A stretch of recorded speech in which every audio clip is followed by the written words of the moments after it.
ನಮಸ್ಕಾರ ವೀಕ್ಷಕರೇ, ಸುನೀತಾ ಕಿಚನ್ಗೆ ಸ್ವಾಗತ. ಇವತ್ತು ನಾನು ಪುಂಡಿ ಪಲ್ಯ ಮಾಡತ್ತೇನೆ ನೋಡಿರಿ. ಪುಂಡಿ ಪಲ್ಯ ಎಲ್ಲ ಸೋಸ್ಕೊಂಡು ತೊಳೆದು ಇಟ್ಟಿನಿ ನಾನು. ಈಗ ಸ್ವಲ್ಪ ನೀರು ಕಾಸಕ್ಕೆ ಇಟ್ಟಿದ್ದೀನಿ ನೋಡಿರಿ. ನಾನು ಗ್ಯಾಸ್ ಮೇಲೆ ಒಂದು ಬೊಗನ್ಯಾಗ ಆ ನೀರು ಸ್ವಲ್ಪ ಕಾದ್ನಿಂದ ನಾನು ಪುಂಡಿ ಪಲ್ಯ ಹಾಕಾಕತ್ತೀನಿ ರೀ. ಅದು ಪುಂಡಿ ಪಲ್ಯದಾಗ ಸ್ವಲ್ಪ ಹಸಿ ಶೇಂಗಾ ಕಾಳು ಹಾಕಾಕತ್ತೀನಿ ನೋಡಿರಿ. ನಾನು ಹಸಿ ಶೇಂಗಾ ಕಾಳು ಪುಂಡಿ ಪಲ್ಯ ಹಾಕಿ ಸ್ವಲ್ಪ ಮಿಕ್ಸ್ ನೀರಾಗ ತೆಳಗ ಮೇಲೆ ಮಾಡಿಕ್ಯಾರ ಒಂದು ಪ್ಲೇಟ್ ಮುಚ್ಚಿ ಒಂದು 10 ನಿಮಿಷ ಕುದಿಸ್ಬೇಕ್ರಿ. ನಾವು ಇದನ್ನು 10 ನಿಮಿಷ ಹಣ್ಣಾಗೆ ಕುದಿಸ್ಬೇಕ್ರಿ. ಇಲ್ಲ ಹಿಂಗೆ ಕುದಿಸೋ ಬದಲಿ ನೀವು ಕುಕ್ಕರ್ ಹಚ್ತೇನಂದ್ರೆ ಕುಕ್ಕರನ್ನು ಹಚ್ಬೋದು. ಕುಕ್ಕರ್ ಹಚ್ಚಿದ್ರೆ ಭಾಳ ಗಿಜ್ಜಲ್ ಆಕೈತ್ರಿ. ಹಿಂಗಾಗಿ ಹಿಂಗೆ ಬೋಗನ್ಯಾಗ ಕುದಿಸೋದನ್ನು ನನಗೆ ಅನಿಸಿದ ಮಟ್ಟಿಗೆ ಒಳ್ಳೇದು ಅನ್ನಿಸ್ತೈತ್ರಿ. ಈಗ ನೋಡಿರಿ ಕುದಿಯಾಕತ್ತೈತಿ. ತೆಳಗ ಮೇಲೆ ಮಾಡ್ಕೊತ ಒಂದು 10 ನಿಮಿಷ ನಾವು ಕುದಿಸಿದೀವಪ್ಪ ಅಂದ್ರೆ ಕರೆಕ್ಟಾಗಿ ಹಣ್ಣಾಗಿ ಕುದ್ದು ರೆಡಿಯಾಗಿ ಬರ್ತೈತ್ರಿ. ಅದ್ರಾಗ ಶೇಂಗಾ ಕಾಳು ಕುದ್ದಿರ್ತಾವೆ. ಈಗ ಕುದ್ದೈತಿ ನೋಡ್ರಿ. ಈಗ ಅದನ್ನೆಲ್ಲ ನೀರು ಬಸ್ ತೆಗೆದು ಮತ್ತು ತಣ್ಣೀರು ಹಾಕಿ ಇನ್ನೂ ಸುಡಾಕತ್ತೈತ್ರಲ್ಲ, ಹೀಗಾಗಿ ಚಮಚಲ್ಲಿ ಸ್ವಲ್ಪ ಇದು ಮಾಡಾಕತ್ತೀನಿ ನೋಡ್ರಿ. ನಾನು ಒಂದು 2-3 ಸರಿಗೆ ನಾವು ಸ್ವಚ್ಛಗೆ ತೊಳ್ಕೊಬೇಕಾಕತ್ರಿ ಅದನ್ನ. ಯಾಕಂದ್ರೆ ಹುಳಿ ಇರ್ತೈತ್ರಲ್ಲ, ಭಾಳ ಹುಳಿ ಅನ್ಸಿದ್ರೆ ತಿನ್ನೋಕೆ ಪಲ್ಯ ಅಷ್ಟೊಂದು ಟೇಸ್ಟ್ ಅನ್ಸಂಗಿಲ್ಲ ರೀ. ಹೀಗಾಗಿ ಒಂದು 2-3 ಸರಿಗೆ ನಾವು ಹಿಂಗೆ ಕೈಲೇ ಹಿಚ್ಚಿಕ್ಕಿ ಕೈಯಾಗನ ಕಿವುಚ್ಕೋಬೇಕ್ರಿ ಇದನ್ನು ಪಲ್ಯ. ನಾವು ಅದು ಕೈಯಾಗನ ಮೆತ್ತಗೆ ಆಗಿಬಿಡ್ತೈತ್ರಿ. ಅದು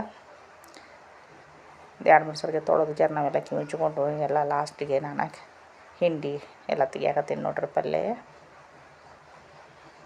ಒಟ್ಟ ಹುಳಿ ಅಂಶ ಇರಬಾರ್ದು ಇದ್ರಾಗ, ಸ್ವಲ್ಪ ಇರ್ಬೇಕ್ರಿ. ಹಂಗೆ ಪೂರ್ತಿ ಇರಬಾರ್ದು ಇದ್ರಾಗ. ಈಗ ನೋಡಿರಿ ಎಲ್ಲ ಹಿಂಡಿ ತಿಕ್ಕೊಂಡಾದ್ಮೇಲೆ ಒಂದು ಮಿಕ್ಸಿಗೆ ಹಾಕಾಕತ್ತೀನಿ ರೀ. ನಾನು ಇದನ್ನು ನುಚ್ಚು ಹಾಕಿ ಮಾಡ್ತಾರೆ. ಜೋಳದ ನುಚ್ಚು ಹಾಕ್ತಾರಲ್ಲ ಅದನ್ನು ಮಾಡ್ತಾರೆ. ಈಗ ನಾನು ಜೋಳದ ನುಚ್ಚು ಹಾಕಿ ಮಾಡಾಕತ್ತಿಲ್ಲ ರೀ. ಈಗ ಸ್ವಲ್ಪ ಬೆಳ್ಳುಳ್ಳಿ, ಮೆಣಸಿನ್ಕಾಯಿ, ರುಚಿಗೆ ತಕ್ಕಷ್ಟು ಉಪ್ಪು ಹಾಕಿ ಈಗ ಮಿಕ್ಸಿ ಮಾಡ್ಕೊಂಬರೋಣ್ರಿ.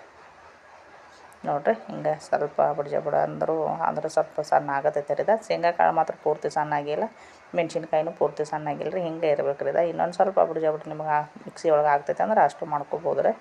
ಈಗ ಅದನ್ನು ಒಗ್ಗರಣೆ ಕೊಡಾಕ, ಪುಂಡಿ ಪಲ್ಯ ಒಗ್ಗರಣೆ ಕೊಡಾಕ ನಾನು ಒಂದು ಬಾಣಲೆದೊಳಗೆ ಎಣ್ಣೆ ಹಾಕಿ, ಎಣ್ಣೆ ಕಾದ ತಕ್ಷಣ ಸಾಕು ಇದು ಜೀರಿಗೆ ಹಾಕಿದರೆ, ಜೀರಿಗೆ ಹಾಕಿ ಒಂದು 2 ಉಳ್ಳಾಗಡ್ಡಿ ಕಟ್ ಮಾಡಿ ಇಟ್ಕೊಂಡೇನಿ ರೀ ನಾನು. ಹಸಿವು ಇದಕ್ಕೇನು ಒಗ್ಗರಣೆ ಹಾಕಬೇಕಂತೇನಿಲ್ಲ. ಹಸಿ ಉಳ್ಳಾಗಡ್ಡಿ ಮಿಕ್ಸ್ ಮಾಡಿ ಮ್ಯಾಲೆ ಒಂದು 8 ಎಣ್ಣೆನೂ ಹಾಕ್ತಾರೆ ರೀ. ಹಂಗೆ ಮಾಡಿದ್ರೂ ಪಲ್ಯ ರುಚಿ ಆಗ್ತೈತೆ ರೀ. ನಾನು ಎಣ್ಣೆ ಕಾಯಿಸಿ ಸ್ವಲ್ಪ ಉಳ್ಳಾಗಡ್ಡಿ ಪೂರ್ತಿ ಫ್ರೈ ಮಾಡಿ ಅಲ್ರಿ. ನಾನು ಸ್ವಲ್ಪ ಫ್ರೈ ಮಾಡ್ಕ್ಯಾರ ಈಗ ನಾವೇನು ಪುಂಡಿ ಪಲ್ಯ ಮಿಕ್ಸಿಗೆ ಹಾಕ್ಕೊಂಡಿದ್ರಲ್ಲ ಅದನ್ನು ಈಗ ಎಲ್ಲ ಒಗ್ಗರಣೆ ಒಳಗೆ ಮಿಕ್ಸ್ ಮಾಡಕತ್ತೀನಿ ನೋಡ್ರಿ. ನಾನು